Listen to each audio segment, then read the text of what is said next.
Okay, we are live. Welcome back, Terry. Congratulations on your new book. Oh my God, it's going good. It's going good. It just launched yesterday, and we are number 24 on Amazon.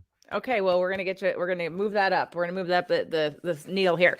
Okay, everybody. So it's us getting past you and me to build a more loving relationship. It is out. Get your hands on it now. I do have some people that are going to be joining us here live. They have some questions, but Great. I wanted to remind everybody who's watching this live that the episode about this book is out now on every podcast that I have, pretty much like the 5 that you see behind me, the 5 normal ones.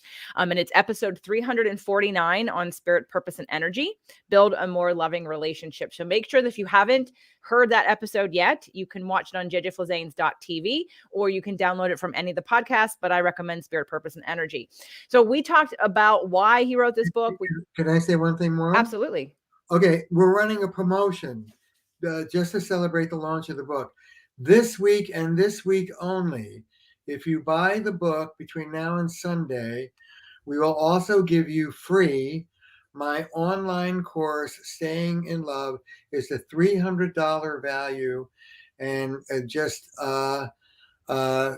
scan us the receipt on the book, and we will give you the link for the course. Just this week, buy the book for $26 or whatever it is, and get a $300 online course. That's Absolutely. amazing. Yeah. Okay, now I have to start thinking of how many other books for other people I have to buy so I can get your course too. Okay, so which is no problem. I am sure I know who I can get this to, and of course I can always just have another copy and give it to Doug, because it's nice if we can like read things together versus out of the same book.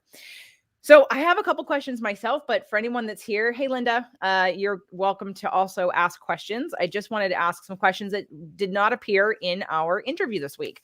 So when you listen to the podcast, these are things that are not on there. Hey Sarah, I'm glad you're here too. And again, if Linda or Sarah, you have questions for Terry, please type them in the chat and I will make sure to ask him. So the first thing I want to ask you, I'm looking on page 149. I want you to explain in a succinct way, of course, because we only have limited time today, the curse of false empowerment. Considering I'm an empowerment strategist, I'm like, oh, let's talk about false empowerment. Well, two things about empowerment. And they're related, but they're both juicy. One is I'm pitching an article for a couple of magazines, and the title is "Your Empowerment May Be Destroying Your Relationship." So I make a distinction between what I call individual empowerment and relational empowerment. And as you know, this book is a critique of the toxic culture of individualism and what it does to relationships. This isn't about you versus me. One wins, one loses. This is about we're a team. How are we going to make this work for both of us? Different headset altogether. But a lot of people move into what I call I was weak, now I'm strong, go screw yourself. And this is individual empowerment, and you unfortunately have a ton of therapists, 12 step sponsors, best friends, mothers, fathers, coaches going, go girl, yeah, I wouldn't put up with that. And relational empowerment is the next step. It's better. And that is, I'm going to bring my full power into this relationship. I'm going to assertively fight for what I want. Let me empower you too, sweetheart. You know, the relational golden rule is, what can I give you to allow you to give me what I want? Let's work like a team. And in our patriarchal individualistic culture, we don't do that. When we step into power, we often step right over the person we're speaking to. And I talk about speaking the truth with love, being powerful and loving at the same time. I go into the specifics of how to do that in the book and in my US workshop coming up in June. And people in our culture don't know how to be powerful and loving at the same time. So individual empowerment, we can do better than that. We can be cherishing of our partners and empowered both. So when you talk about empowerment, let's be more specific about what you mean. That's one. Okay. No, Now, thank you for that, because as an empowerment strategist, and in terms of my definition, I actually have somebody who I'm working with right now who, as somebody like you just described, she might go to somebody who might empower her or tell her that she's so much better, she's grown, she's learned, she's done the work, and now that person is to be left in the dust. Like, look at me, look at what I've learned, look at what I've done. And it's like, no, hold on a second. You chose him.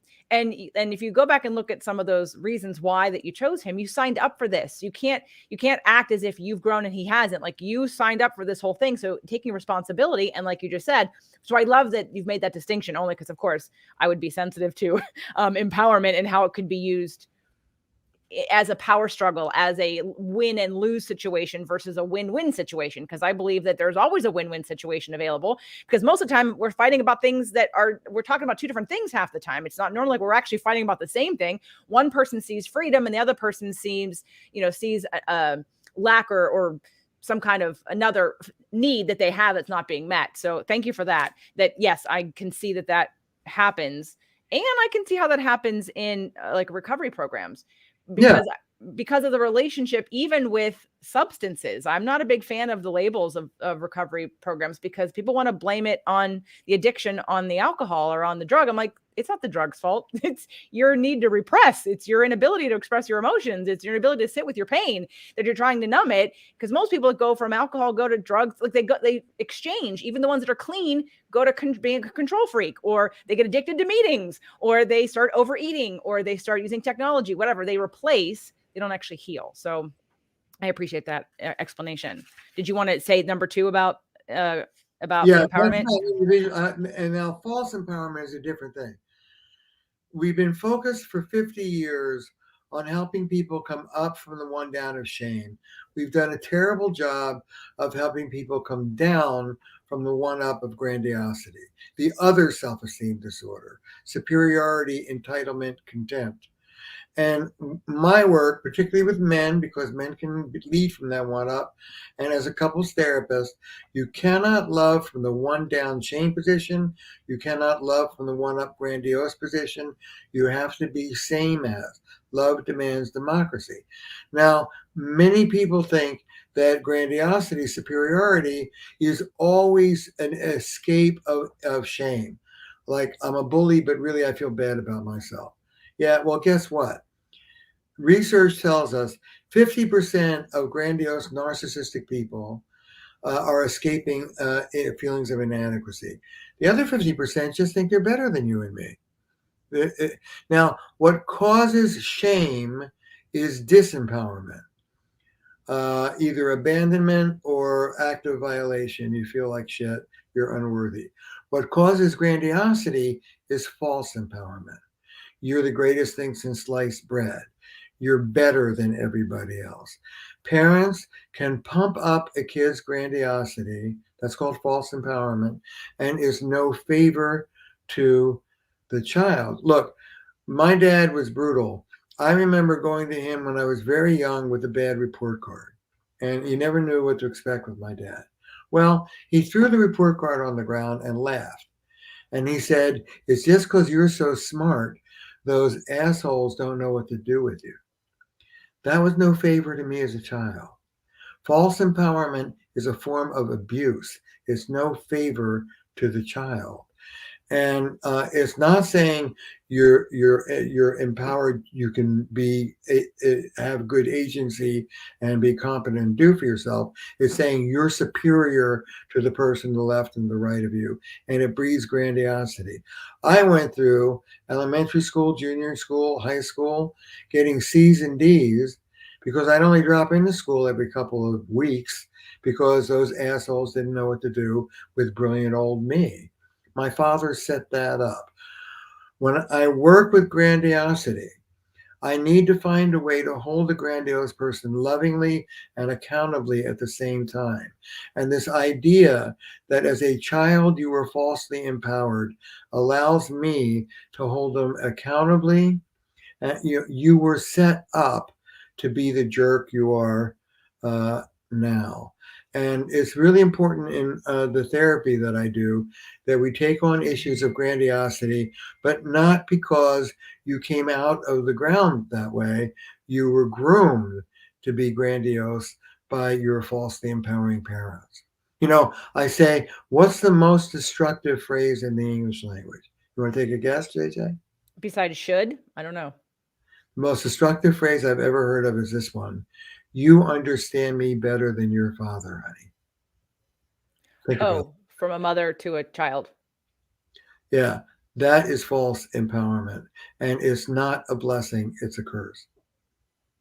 Wow. Okay. Well, that's something else to dig into. I don't know that this is the time to do it, but that's another topic you just brought up. And that was actually grandiosity was the next note that I had. Can we just talk about the difference between grandiosity and I'm going to give you a personal example. And because I want to make that distinction. Okay. So there are times where I've been frustrated in the past when people either don't see things as clearly or when you can see, it's like the difference of, I had a therapist who she had diagnosed me as being gifted. And when I first got that, and she was someone whose mother created the tests for like ADHD and ADD and sort of mental things. And has a clinic here in Los Angeles. And it was a double-edged sword, because when she said that, I thought, okay, well, that could make sense of why. And she was very upset about how my parents didn't know what to do with me. She felt like I missed out on someone who could actually cultivate the gifts that I had, or the tools that I had. And I didn't get that. And I thought to myself, well, okay, that could explain why my brain works a certain way, but it doesn't make me feel any more connected. It makes me feel even less likely that someone's going to be on the journey with me or get me. If I'm gifted, then who the hell is going to understand me now? Like, I don't have anybody to reflect me back to me.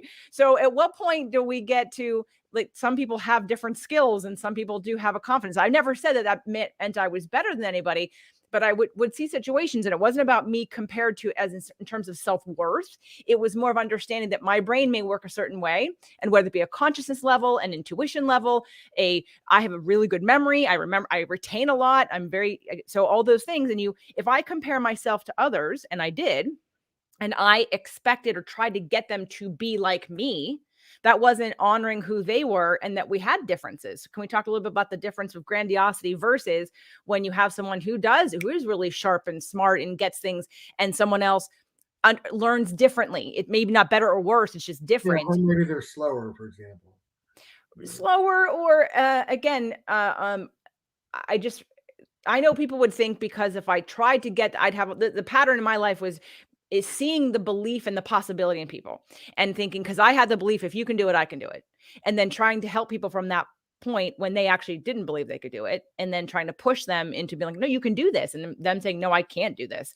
And me realizing that I was holding them to a level they didn't hold themselves to. And I was treating them as if they were me, even they're not me. And we have different skills, and we have different. So how is that in comparison to grandiosity and being like on the level, the same playing field? Yeah. Look, you can be a better tennis player than somebody. You can be smarter intellectually. You can earn more money. You can be prettier. You can be stronger. You can be this, or you can be that. Or here's what you can't be: you can't be fundamentally more worthwhile. Got it. Yep.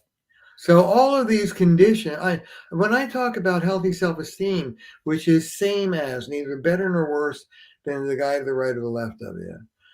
You don't check your brain at the door. You can be better at math. You can be better at this. You can be better. Those are qualities and resources. But here's how I say it. You take the continent of North America. There's all this stuff going on. There's war and peace and buildings going up and buildings down, all this. But then you get to the ocean and it all stops. And the ocean doesn't give a shit about all that. It just is. And you can be a better tennis player, you can be a better this, you can be a better mom, you can be better that. All that stuff is going on, like all the stuff that goes. And then you get to the ocean, essential worth. And everything that I just said has nothing to do with that. You have worthwhile, because you're here, you're a human being, you're breathing, you're on the planet. Look, this is the bulwark of democracy. One person, one vote. That we are equal under the eyes of the law. We fundamentally, and I write in the book about it, I call it coming out from the big lie, which Western civilization runs on. The lie that a human being could be fundamentally superior or inferior to another human being. Uh, Come out of that lie. You're no better or worse than anyone else, and your life will be quite transformed if you stop thinking that way. Okay, I got it. So we're just talking about self-worth and period. Like everyone is worthy. End of story. Everyone's worthy on the same level. And some people have different skills. That's why we all complement each other. That's why everyone has their different pieces of the puzzle that they represent, but they all come together. We're all connected, and ultimately we're all equal in that way. So I get it. Thank you for clarifying that, because sometimes when people are shamed by family members, spouses, because their skill sets threaten them or bother them, or they have an upper limit and they can't accept more, so they don't want anyone else around them to accept more. Sometimes that gets in the subconscious of people of thinking, do I think I'm better than them? And I don't think I've ever come from a place of thinking that I'm better than anybody else. But the way I pushed people necessarily was trying to get them to be more like me because of the way that I saw it, and I wasn't taking into consideration that they didn't see it that way. But wasn't that I am more valuable or I am worthy more. So I just want to make that clear, because I do agree with you that we are running on a hierarchy of worth based on, and in this society based on, I think that's where we're at with people trying to earn love and attention, like working for love. I have to perform in order to be worthy. It's like, no, that's where the anxiety comes from. That's where the stress and disease comes from. You don't have to perform for love. You are worthy and of love, sitting on your porch doing nothing for the next 20 years. Right. So that you can't earn worth. You can't add to it. You can't subtract to it. All of that's a lie. You have worth because you're here. Relax, and your worth cannot be greater or lesser than the person left and right of you. That's just nonsense.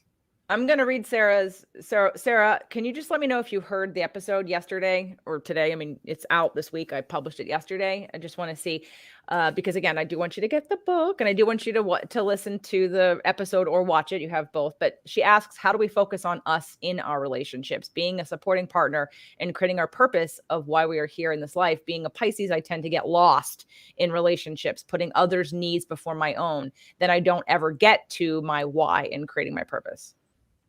Yeah, it's very important that I get this. This book is a critique of what I call the toxic culture of individualism. Me, me, me, me, me, me, me. And when we get threatened, when we get trauma triggered, when we get flooded, we lose that we're a team, and it starts being you versus me adversaries. So I talk a lot about remembering the relationship, remembering the us, but that is not the same as that traditional female thing of over accommodating, losing your voice, and losing the I in the relationship.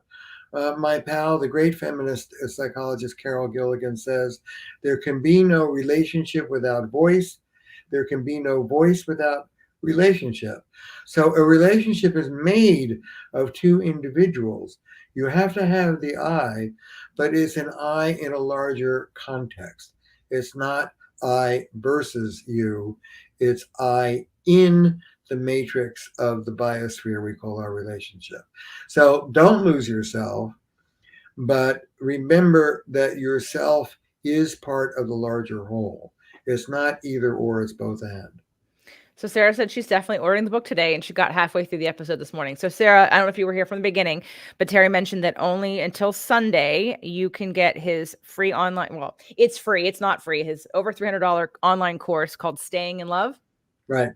Okay, so you would send them, take a picture of the receipt or Amazon, and then send it to them, and then you would get access to that course. So everybody who's listening to this now or tomorrow or before, so it is June 8th, and Sunday is, what's Sunday date?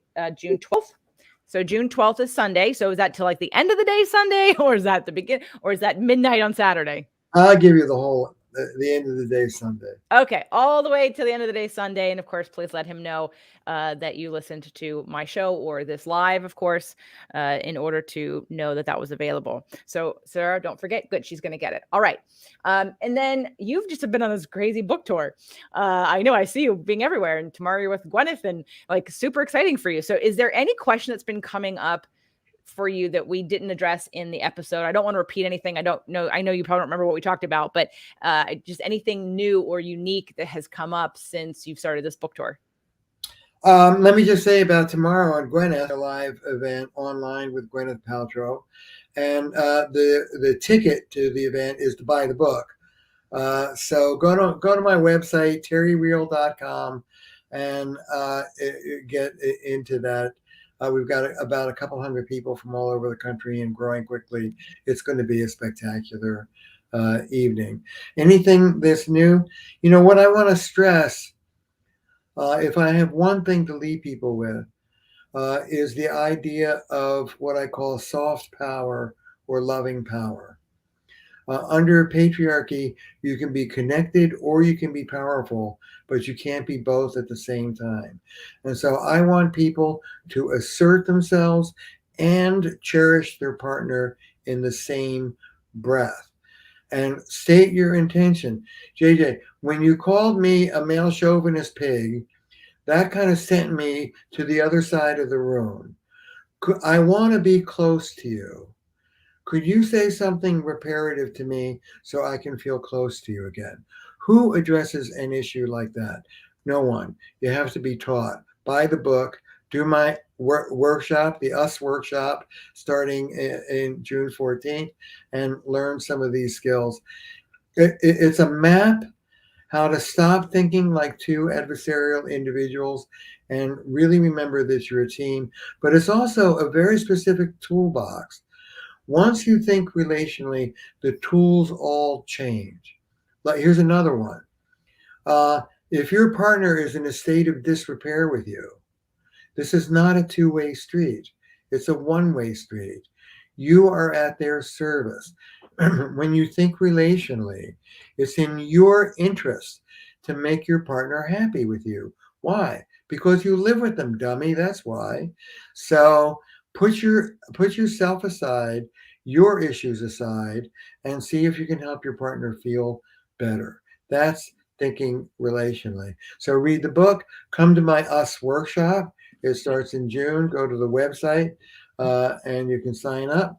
There's the book, and learn some of these very specific brand new skills that come out of a new way of thinking about us as a team rather than you versus me, which is the way most of us approach our relationships.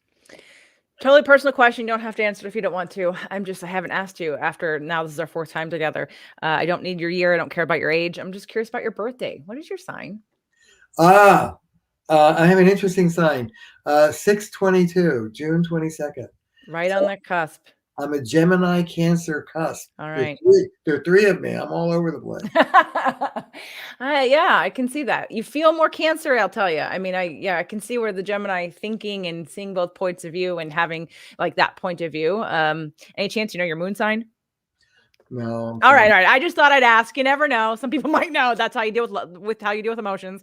So I love knowing that. Okay, cool. Well, Terry, thanks again for being here for our live. Everybody, please go out and get the book this week. Only you get his over $300 course called Staying in Love. If you send your receipt, I will be doing the same since I got this book before.